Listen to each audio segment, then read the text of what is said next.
Hey man, say man, it's your boy J Man back again with a brand new video. You see by the title, basically for the Eastern Conference, I'm basically gonna wrap up the series. Not wrap up the series, but I'm basically gonna like put my series predictions and basically how the series is gonna look and what it will take for both teams to come out with the win some way, somehow. So yeah, without further ado, let's go ahead and get it straight to it. Alright, so probably the least entertaining one you will probably be running into is going to be Philly and Toronto. I won't say it's going to be least entertaining because you still have Joel Embiid, James Harden, you know, you got some people over there in Toronto. You got Pascal Siakam, Fred VanVleet, some solid players. But if you ask me, I feel like that series is going to go to around 6. I feel like, by the way, all these games, all this right here is all done after game 1. I wanted to at least to see what one game was, so I could judge based off how adjustments will probably be made after this game and so on and so forth. Get what I'm saying? So basically, after game 1, it was almost a perfect game from Philadelphia. Harden didn't have the best game. I believe he shot 6 for 15, 4 of 7 from 3, had 22 points and 13 assists with with 0 turnovers at all. With 0 turnovers. I strongly doubt that James Harden is going to have another game this series where he doesn't have a single turnover. That just sounds like something that's not possible from James Harden again. Not saying turnovers are a bad thing. It depends on what type of turnovers you're getting. But yeah, they played almost a perfect game. And I don't know if James Harden, because game 1 they didn't really trap James Harden at all, which Nick Nurse said that was going to be their game plan going into it. By the way, if you see anything coming through the back, that's New Orleans and Phoenix. It's currently a blowout right now, so that's why I'm not really. That's why I'm doing my video while they're playing, because it's kind of a blowout. There's no point in watching it. My breakdown on them will be coming tomorrow, the day after I upload this video. I'm gonna separate the videos where one day is one video, then you gotta wait for the other day. Get what I'm saying? Got you. So boom, back to what I was saying. Nick Nurse is a defensive-minded coach. I say so. I'm pretty sure he is a defensive coach. I just think how he's gonna do it, I don't know which one he's gonna trap between James Harden or Joel Embiid. If you ask me, I think you trap James Harden because he's the guy who makes sure everybody else is eating on the outside. Yeah, Tyrese Maxey's going to play outstanding, but Tyrese Maxey is, I don't think Tyrese Maxey has the consistency to carry the load, to be the second main guy for the remainder of the series. Because I think what Nick Nurse is going to do, Nick Nurse is going to try and get him out the paint completely, if that makes sense. Nick Nurse is going to try to eliminate James Harden scoring from the game in general. Like, James Harden might only take like 13 shots next game. So, and also, I want to say, if Toronto can find a way to get game 2, if they walk into Toronto 1-1, Philly's going to have to be a little bit worried. Because you don't have Matisse for those 2 games in Toronto. So, you lose your best defensive player for 2 games. So that changes the way you hold. That changes your whole scheme, because you just can't put Matisse on him because he's not going to be able to play because he doesn't have a second vaccine shot. So it's going to be very interesting to see how it plays out in Toronto. But Toronto has to win game 2 to make it an actual series. If they lose game 2, there's still a possible chance of it being an actual series, but it significantly decreases their chances because all Philadelphia has to do is somehow find a way to figure out to win 1 game in Toronto. If Toronto wins game 2, I feel like Philly, I'm not going to say they're going to be sweating, but I feel like there's going to be a little bit of concern that they stole a game. Because everybody, I think, you should know. If you don't know, I'll basically break it down. If you can steal a game as an away team on the road, you steal a lot of momentum. Because you get 2 games that home court advantage is a very major thing. That means a lot. So, I feel like with that, it's gonna change how they're gonna look at it, and how it's gonna change their confidence level. Because if you lose the game at home, that's demoralizing. I don't care who it is. It's very hard to move past that. It's very hard to move past that. In the playoffs, you have to move past it. It's on to the next one. So, I mean, also, can the Raptors find enough scoring to compete?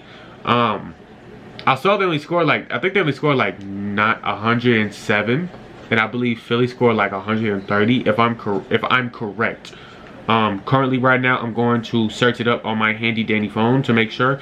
Yeah, Raptors scored 111 to 131 by the Sixers. The Toronto's a defensive team, so I doubt that Philly's gonna get 131 again. Even with that though, if they score 111, that's winnable. 111 is gonna be winnable. And it's just finding consistent scoring, because Gary Trent Jr. didn't really have the best of games. OG Anunoby's trying to get his flow back, because as I heard, he was coming back from injury. He hasn't really been the healthiest lately, so he has to find his flow. Fred VanVleet still has to carry the load, but he can't foul out. He cannot foul out at all. That should be unacceptable. Scotty Barnes just rolled his ankle. Scotty Barnes is key and vital to them winning this series. So if he's hurt, then this, I wouldn't say the series is wraps, but Toronto's chances of winning went from like, I would say 30% to like 20%, 15%. Because Scotty Barnes is a multi-dimensional defender who can put the ball on the floor, and also he can score the ball at a solid clip too. He's not one of the most prestigious scorers, but he can hold his own. On to the next series. Next series we have Atlanta versus Miami. Now, this series is gonna be kind of, I'm not gonna say Atlanta's gonna get swept, but I would not be surprised if they get swept.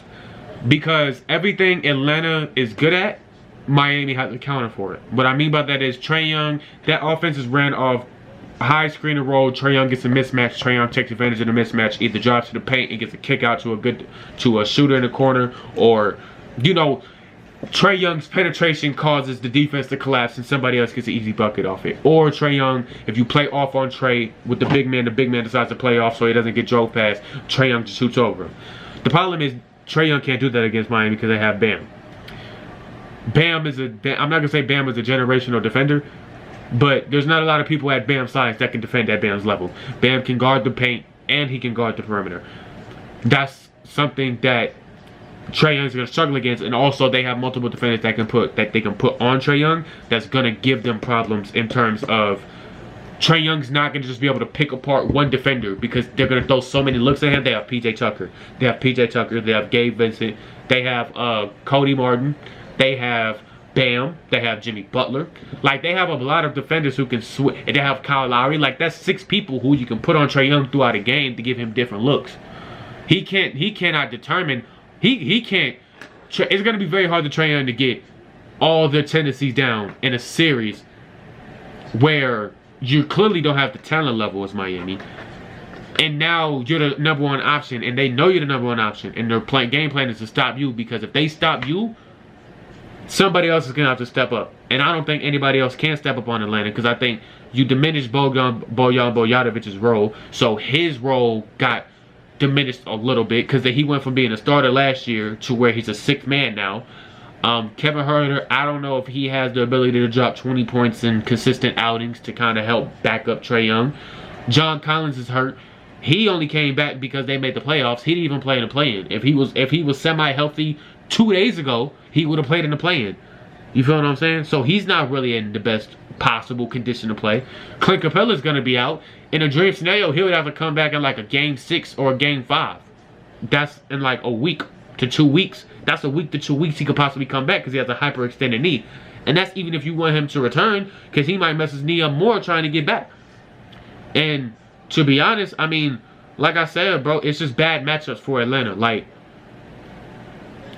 Miami is a paint mashing team, and they have shooters on the perimeter like a Duncan Robinson who's going to go across them pin downs, and you don't have a defender on that team that has the foot speed and the discipline to keep up with him.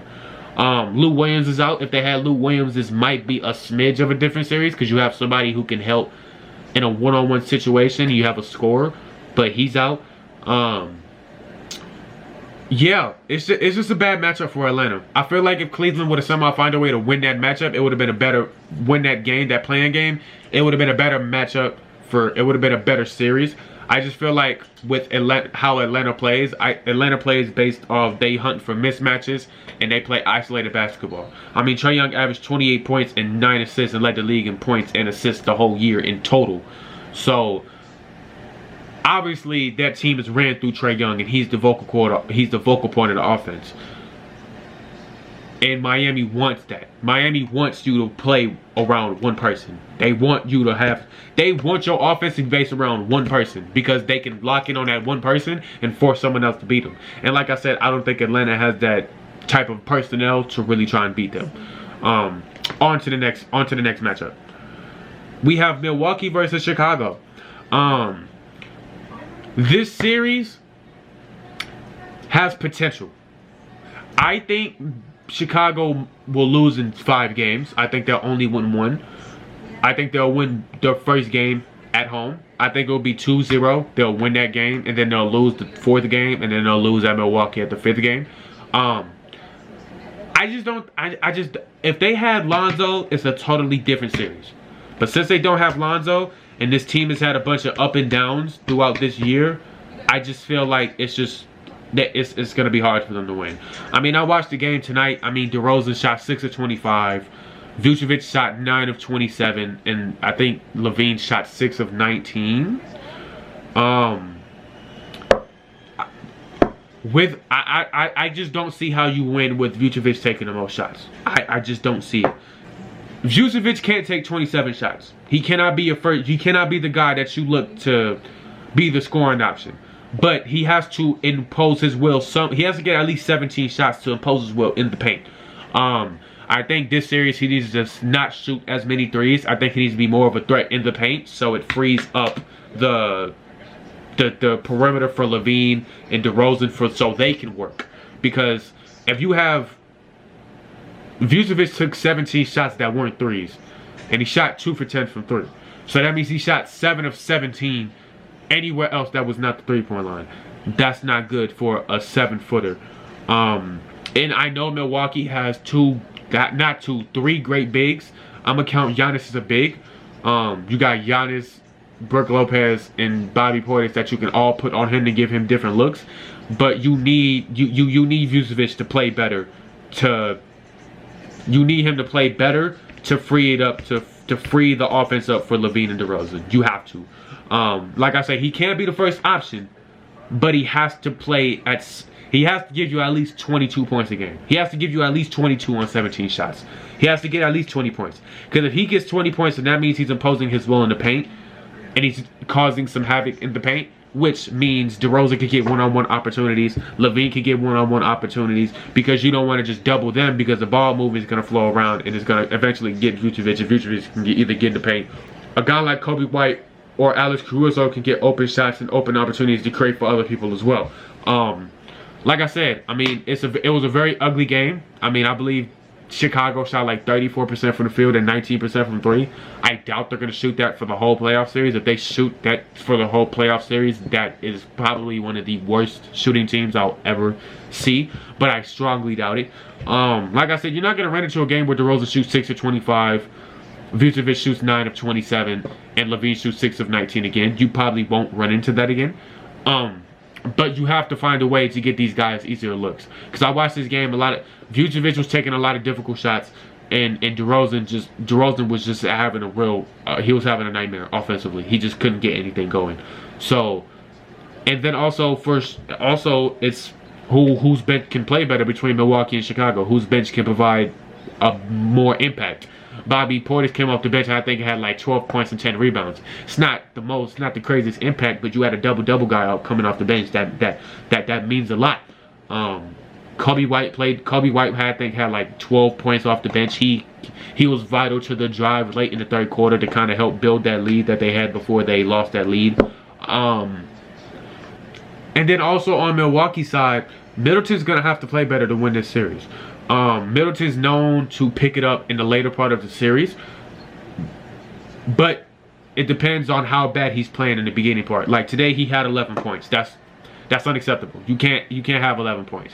That's ridiculous. 11 points, Middleton. You average 25 and 5 the whole season. At least get your average. At least get your average. That's the least you can do, is give me your average, Middleton. You're a champion now, so I hold you to a little bit of a different standard now because you're an NBA champion. I gotta hold you to an NBA champion level now. Holiday played solid. He had 15, 6 and 6. He didn't have the best night shooting, but he did hit big shots in the 4th quarter to help ease the load, to kind of lead the resurgence to get the lead back for Milwaukee. And yeah. Like I said, I think Milwaukee's going to win in 5, but Chicago does have that ability to push this series to 7 on to the next series. Now, this is probably the best series in the East. Boston versus Brooklyn. With this series, Tatum and Brown have to play exceptional. They have to get 25 on a nightly basis to give themselves a fighter's chance. Same thing for Kyrie and Kevin Durant. Both of them have to get 50. Both of those duos have to get 50. That they have to. That's mandatory. If they don't get 50, their chances of winning are significantly decreased for both sides. And Andre Drummond's going to have to get less playing time. What I mean by that is Andre Drummond, I'm not going to say Andre Drummond's going to be unplayable, but he's for sure going to have to get some of his playing time diminished because he's not the same. He's not going to fight over those screens like a Nicholas Claxton will. He's not really going to do as much as he needs to do on the defensive end in order to get the playing time, like 30-plus minute playing time. Nicholas Claxton's going to have to take some of that playing time because he can switch more. I feel like he's more active. I feel like Andre Drummond's more of a paint guy. And against Boston, you're not going to be just a paint guy because Al Horford stretches out the floor. So... And then also, Brooklyn's going to have to get KD better opportunities. What I mean by that is, KD can't sit here and be in his spots because they're being physical with him and they're forcing him out of his spots. So you got to run some floppy sets, some pin down sets to help get Kevin Durant some easy looks. That's the best way. Because tonight I saw way too many times they were trying to give the ball on Kevin Durant in a spot. And it wasn't working. They were just moving him out of the spot. Because, you know, Kevin Durant isn't the biggest guy. So, I'm not saying he's going to be easy to move. But that's still going to be their game plan. They want to be physical with him and throw off all of his opportunities. And I saw a lot of shots that Kevin was shooting that are, I'm not going to say out of character. But you could tell he was trying to get a shot up to try and get a rhythm of getting shots up. You feel me? And Kevin Durant's not going to be able to really put the ball on the floor this series. Because, I mean, they're going to blitz him. They're going to blitz him every time he has the ball because they don't want Kevin Durant to score. Kyrie had an astounding night tonight. But, you know, Jason Tatum and Jaylen Brown and Al Horford and Marcus Smart's all over Canada. I believe they all scored 80 points combined throughout the fourth. All of them got a 20 burger. So, that's going to be very interesting to see. Bruce Brown and Seth Curry are going to have to be aggressive, and they're going to have to remain playable on the defensive end. Not less of Bruce Brown's concern, but more Seth Curry's concern. Seth Curry's going to have to be consistent on the defensive end. He's going to have to put in. He's going to have to be a little bit scrappy on the defensive end. Seth Curry started off the first quarter hot, but I don't believe he scored another point after the first quarter. Bruce Brown, he's going to have to play better. I mean, that's high screen and roll, or when he sits in the middle and he shoots that floater like I saw during the regular season, that's going to have to return. I feel like if they find a way to get that implemented back in the offense against Boston, that'll help them a lot and take the load off KD and Kyrie. Because they both Bruce Brown and Seth should be able to get 30 points combined. One of them, they both should be able to get 15 at least. Alright, boom. So my camera died, so I'm gonna hurry up and get this part. I'm gonna get this part out because I'm currently editing the video right now, and I had recorded another version of it on my PC, but I didn't like the way it looks, so we'll get this part done. So basically, the last part of the Brooklyn Nets and the Boston Celtics, the way Boston can win this series, Jaylen Brown's gonna have to win you one game. Jaylen Brown and Jason Tatum combined, they should both be able to combine to win you 2 games. Jason Tatum should be able to go nuclear and win you 1 game on his own, and Jaylen Brown should be able to do the same on his own as well. When I say nuclear, I mean he should have at least one night where he gets 35 plus to 40 points, and because it's gonna be a night. There's gonna be a night where Jason Tatum's gonna shoot 9 for 23, 9 for 24. It's just he's gonna be due for one with the adjustments Brooklyn's gonna do. Probably mess up the sets, probably irritate him. He's gonna have to do that in order for them to win that series in general. But other than that, if you made it this far in the video, go ahead and like the video, go ahead and subscribe. Go ahead and hit the notification bell right next to that big red subscribe button. All 3 of those things, liking, subscribing, and hitting the notification bell, they're all free. And yeah, man, other than that, I'll be coming with the Western Conference playoff breakdown tomorrow. And yeah, man, I'm out, bro.